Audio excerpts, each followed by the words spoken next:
if I know how many people are with our firm, I do them a disservice if I only choose one or two, I think. I mean, if you look at if what we're doing, we have a health committee of 6 women. Because if you focus on diversity, then 30% of your deal flow will be in health.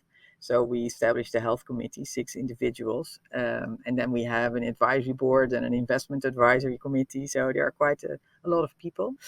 Um, Maybe if you always have to start, and um, and there are actually 3 people I think who were probably pivotal, or maybe 4 to this at the start.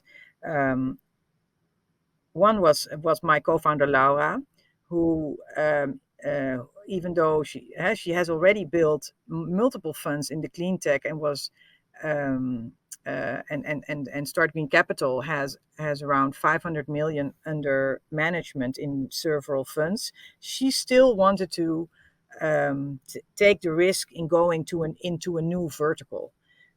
So I think a shout out to Laura Roseboom in being innovative and being a risk taker in that respect and seeing the opportunity.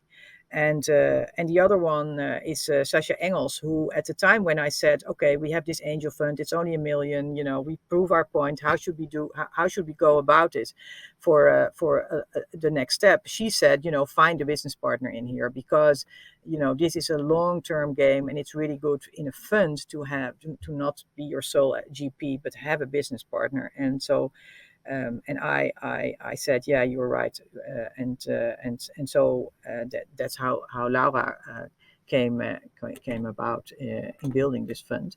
And the other one was actually one of the first men who I went to. He was it's Erik Westerink. He was running Parcom at the time, a private equity firm, and he had his office at Schiphol. And I came to him and I said, okay, we're ready for raising our large fund now. So are you in? Because I need a couple of people who tell me, if I'm doing. And he said, yeah, yeah. He said, I'm in. If you are raising this fund, then I am in.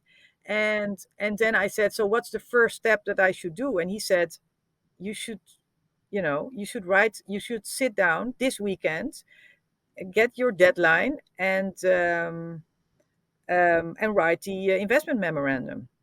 Don't waste your time, just write it, because I hear what you're going to do, but if you haven't written it down, then no one is going to only if you write things down, then you know what the real issues will be. And I said, oh, but I'm going on holidays to Italy this weekend. And he said, that doesn't matter. You really should take that deadline. So that's what we did. The first investment memorandum I wrote on the beach in Italy in these 2 days, because I said, you are right. He was a managing partner of a major PE firm. And I just took that advice and I said, I'm going to do this, and so you need sometimes promoters and people who set deadlines for you, and then and they will they'll follow on. And the fourth person is actually one of the banks who was the first to set the signature as an anchor investor. That's all. Someone has to be the first, and I had these 3 banks, ABN AMRO, ING, and Rabo together, which was already quite unique, that they wanted to invest in diversity and that they would join to do this, and a lot of things which you do, which is very risky or which is new.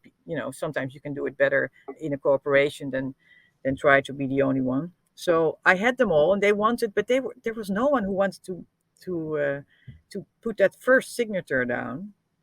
And Mirelle Pennings, who is from Rabo, she was the first who I said at one point, I need someone who then just takes that extra step. We've done the whole due diligence, we have the documentation, we can negotiate on and on and on, but who is making this first signature? And I called upon her to do this, and that was. That's a shout out. And can I have one last shout out? And it's actually to our queen, because Maxima was advocating for diversity and technology already as a special envoy for the United Nations in a lot of countries outside of Europe. And she always said, I don't understand. Outside of Europe, we always say, if you invest in a woman, you invest in a village, you invest in a country, and everybody accepts this outside of Europe. Why don't we accept that in Europe? And so she was pivotal for that, and I was really happy that with our first launch, she came along to celebrate our first launch of our fund, of our Borski fund. So also a big shout out that sometimes you know yeah, you need more people who are advocating to get things started. I think this proves that it takes a village. I know.